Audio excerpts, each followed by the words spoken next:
विद्यार्थी मित्रांनो, Indian post circle wise जागा पाहण्यासाठी इंडियन पोस्ट गुगलवरती टाईप करा, वेबसाईटवर एंटर व्हा, रिक्रुटमेंट्सवरती क्लिक करा.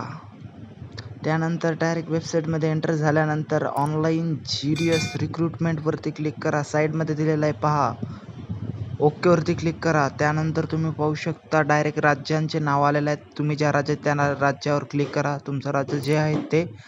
त्यानंतर तुमच्या राज्यातील सगळे जिल्हे येतील. जिल्हे म्हणजेच डिव्हिजनवरती तुम्ही आपलं डिव्हिजन सिलेक्ट करा.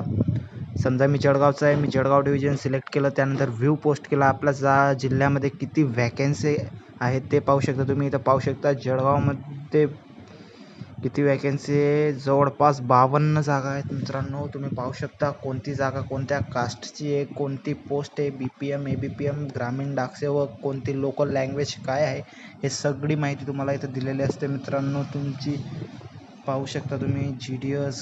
त्यानंतर तुम्ही राज्य, जिल्हे, कोणत्याही राज्याचे पाहू शकता, कोणत्याही जिल्ह्याचे पाहू शकता, कोणतेही डिव्हिजन पाहू शकता. त्यानंतर तुम्ही सर्कल वाईज जागा जर पाहिजे असेल, नोटिफिकेशनवरती येऊन सेकंड ऑप्शन सर्कल वाईज पोस्टवरती जायचं आहे. PDF डाउनलोड करायची, ओपन करायची आणि तुम्ही डायरेक्ट पाहू शकता किती जागा कोणत्या सर्कलला आहेत ते तुम्ही पाहू शकता. हे पहा मित्रांनो, इथं टोटल जागा दिलेल्या आहेत 42,228 जागांची. वरती सर्कल वाईज सर्कल नेम दिलेले आहे आणि कोणत्या कास्टसाठी किती जागा आहेत हे सुद्धा दिलेलं आहे मित्रांनो. UR साठी, OBC साठी, SC साठी, ST साठी, EWS साठी, PWD असे सगळी माहिती दिलेली आहे. त्या मित्रांनो तुम्ही अशा अजून वेगवेगळी माहितीसाठी चॅनलला सबस्क्राईब करा, व्हिडिओला लाईक करा आणि शेअर करा मित्रांनो.